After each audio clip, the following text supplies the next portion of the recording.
Mungkin kamu sudah tahu bahwa yang namanya kepribadian seseorang akan tercermin dalam berbagai perilakunya, baik cara dia berjalan, cara dia makan, cara dia minum, cara dia bicara, termasuk cara dia menulis. Nah, apakah dalam tulisanmu ada tanda-tanda yang akan disampaikan berikut? Kalau misalnya ada, maka bisa jadi Anda sebenarnya berbakat menjadi seorang pengacara. Apa saja tanda-tanda itu? Kita saksikan berikut ini.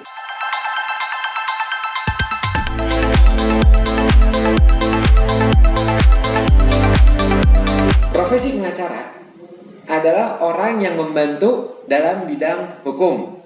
Sebagai seorang pengacara, ada tantangan dan ada suka dukanya. Contoh, misalnya tantangannya harus siap nanti menghadapi kasus-kasus yang kompleks, melakukan analisa dari kasus-kasus, ya, kemudian menginvestigasi, kemudian juga harus siap untuk menghadapi bisa jadi lawan dari kasus tersebut. Nah, dibalik dari tantangan tersebut, banyak juga yang tertarik untuk menjadi pengacara, karena profesi pengacara termasuk salah satu profesi yang cukup banyak peminatnya. Selain bisa membantu orang, ya, terutama dalam bidang hukum, menegakkan kebenaran, juga dengar-dengar termasuk salah satu profesi yang income-nya bisa wow, ya. Nah, sekarang kita lihat apakah Anda sebenarnya memiliki bakat sebagai seorang pengacara. Kita coba lihat tanda-tandanya dalam tulisan Anda. Saya akan menunjukkan pada Anda satu per satu. Kita coba lihat tanda-tanda yang pertama. Untuk sebagai pengacara, tentu diharapkan dia memiliki rasa percaya diri yang tinggi.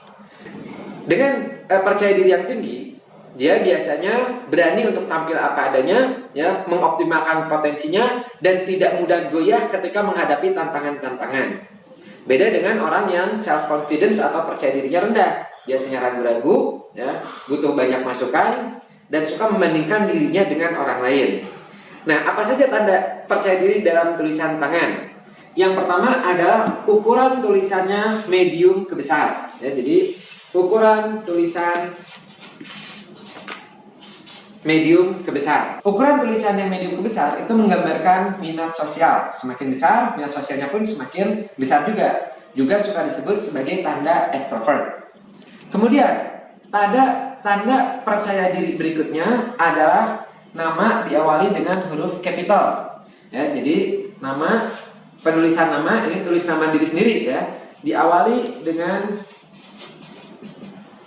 huruf capital. Contoh, misalnya Afif, ya, Hasim, Hana. Nah, ini adalah contoh-contoh nama diawali dengan huruf capital. Ini berhubungan dengan yang namanya self-esteem. Ya, self-esteem adalah penghargaan diri sendiri. Berikutnya tanda ketiga, yaitu adalah tanda tangan yang proporsional dengan tulisan tangan. Ya, tanda tangan yang proporsional atau selaras, ya, saya bikin seperti ini, ya, dengan tulisan tangan. Contoh, misalnya tulisan tangannya besar-besar, tanda tangannya besar-besar juga. Tulisannya miring ke kanan, tanda tangannya miring ke kanan, ya. Dan contoh-contoh lainnya seperti yang bisa Anda lihat di mana? Nah, ini di sini, ya. Nah, ini adalah contoh-contoh yang proporsional, ya. Beda dengan yang ini dia tidak proporsional, ya. Kemudian berikutnya adalah yang keempat. Tanda self-confidence berikutnya adalah tidak ada negative strokes. Ya, negative strokes adalah tanda-tanda yang kurang bagus dalam tanda tangan. Ya, jadi tidak ada negative strokes pada tanda tangan. Ya. Contoh negative strokes seperti apa? Tanda tangan yang dicoret di tengahnya, tanda tangan yang berantakan, tanda tangan yang dilingkari, ya, contoh seperti ini. Nah, ini contoh-contoh dari negative strokes. Ketika ada negative strokes, ya, ketika ada, maka itu menjadi salah satu bentuk tanda defense, ya, mempertahankan diri atau menjatuhkan self-esteemnya sendiri, dan berbagai tanda makna-makna lain yang secara umum lebih banyak maknanya kurang bagus, ya. Sehingga kalau tidak ada, maka menjadi bagus. Kemudian tanda lainnya adalah T-barsnya medium ke high. Apa itu T-bars? T-bars itu ini, kalau huruf T ini adalah batangnya stem. Nah, ini adalah barsnya, ya. Medium ke high. Jadi kalau misalnya nulis, ya, ntar saya tulis dulu T-bars medium ke high gitu. Contoh misalnya kalau kita lihat ini, ya, tapi, nah ini T-barsnya dia rendah di bawah, ya. Kalau ini tapi, nah ini dia tinggi, ya. Ini normalnya segimana? Normalnya setinggi huruf-huruf zona tengah, misalnya A, U, ya. Nah ini adalah kurang lebih normalnya. Nah 5 ini adalah tanda dari PD, percaya diri. Selain tanda percaya diri, apalagi tanda yang dibutuhkan atau yang cocok untuk sebagai seorang pengacara, yaitu adalah tanda yang disebut analitis investigatif. Analitis investigatif, kita lihat dulu tandanya, yaitu dari huruf M dan N yang membentuk sudut. Contoh misalnya, ya, nah. Kalau kita lihat di sini, ini bawahnya dia bersudut. Ya. Bawahnya bersudut ini disebutnya adalah analitis. Kalau atasnya bersudut, ini namanya adalah investigatif. Analitis dan investigatif itu serupa, ya. Serupa, tapi ada perbedaannya. Apa serupanya, persamaannya? Yaitu sama-sama tipe yang suka menganalisa suatu informasi. Jadi ketika dapat informasi, nggak menerima begitu aja. Ada dorongan dalam diri untuk mengecek lebih dalam lagi, benar nggak seperti itu? Apa sebabnya? Apa alasannya? Ya. Nah itu adalah analitis investigatif. Nah perbedaannya, kalau investigatif biasanya baru percayanya ketika dia melihat langsung ke sumbernya atau mendengar langsung dari sumbernya. Jadi jangan kaget ya kalau misalnya Anda atau pasangan Anda tipenya analitis investigatif, ya banyak seperti ininya, tajam-tajam. Jangan kaget kalau misalnya suka ada atau suka banyak pertanyaan-pertanyaan yang sifatnya reasoning, alasan-alasan atau yang menggali lebih dalam, seperti yang kamu lagi di mana? Misalnya Anda bilang, saya lagi di mall. Masa sih, coba share location. Nah, itu adalah biasanya tipe-tipe ini, ya, mencari alasan-alasan lebih dalam. Berikutnya, apalagi tanda yang itu menunjukkan bahwa Anda berbakat di bidang pengacara, ya, yaitu ada yang disebut dengan verbal, ya, verbal itu artinya adalah kemampuan untuk menyampaikan sesuatu, ya, baik pikiran, ide itu secara, ya, komunikatif, ya, secara verbal. Nah untuk tanda verbal ini ada 3 tandanya, yaitu A dan O nya yang ada lubang di atasnya disebutnya adalah tanda talkatif, ya. Jadi misalnya seperti ini, atau misalnya kalau sambung apa misalnya, nah ini, ya, disebutnya talkatif relatif mudah untuk bicara, ditambah dengan huruf-huruf fluidity, fleksibel, yang mengalir. Contoh, nulis G-nya seperti ini, nulis apalagi, misalnya tempat, T ke E-nya seperti ini, ya, tidak, nah T ke I-nya gini, atau misalnya ini, I ke N-nya seperti ini, itu adalah tanda-tanda fluid atau fleksibel.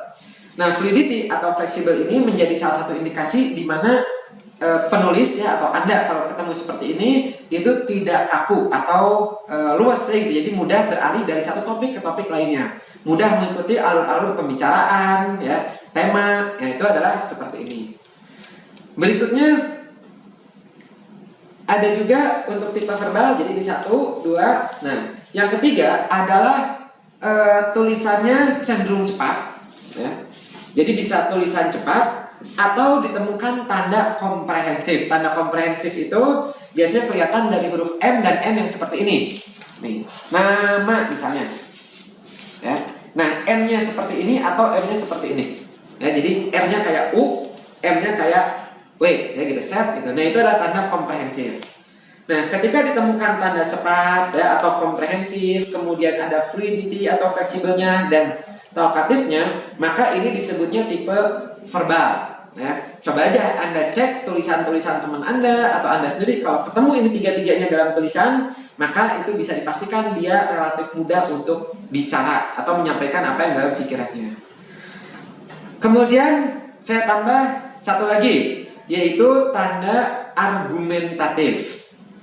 Tanda argumentatif itu terlihat dari huruf P kecil yang suka ada kepalanya ke atas, ya. Contoh misalnya, nah, pada, Nah, ini Anda lihat ya, bagian ini itu adalah tanda argumentatif. Ya, bisa dalam bentuk seperti ini, ya, bentuk kayak gini misalnya, ya, atau ya lepas seperti ini misalnya. Selama ada kepalanya, itu disebutnya adalah tanda argumentatif. Apa arti argumentatif? Biasanya argumentatif itu dia yang memiliki argumen-argumen dalam komunikasinya, dalam bicaranya, dalam menyampaikan pendapatnya, seperti itu. Contoh misalnya tulisan Bung Karno, ya, banyak ditemukan tanda-tanda argumentatifnya, ya, gitu. Jadi ini tanda yang bisa menjadi positif, tapi kadang-kadang kalau misalnya dalam sosial biasa, ya kadang-kadang ini juga suka bikin, aduh, gitu, kamu tuh argumen terus sih, gitu, ya. Nah, tapi sebagai profesi pengacara, ini bisa menjadi nilai positif, ya. Nah, apakah cuma tanda-tanda ini saja? Tentu tidak, ya. Ada banyak tanda-tanda lain yang bisa digabungkan, ya, perlu dianalisa, didinamikakan, sehingga terlihat apakah Anda itu memang betul cocok sebagai pengacara atau mungkin lebih cocok profesi yang lainnya, ya. Nah, tapi setidaknya ini saja sudah bisa menjadi tanda-tanda awal, ya, untuk sebagai pengacara. Nah, kalau Anda tertarik untuk mengetahui apa aja tanda-tanda yang cocok untuk jadi pengacara atau mungkin tanda-tanda yang cocok untuk profesi lainnya, ya, Anda bisa mengikuti program kursus kami, ya, yang sertifikasi atau ikut workshopnya, ya. Workshop ada yang grafologi perusahaan, ya, ada yang forensik, ya, gitu. Nah, juga bisa ikut kursusnya, ya, kursus yang dari Karos, gitu. Selain itu juga saya akan sharing, ya, insya Allah saya akan sharing untuk profesi-profesi lainnya. Oke, semoga bermanfaat.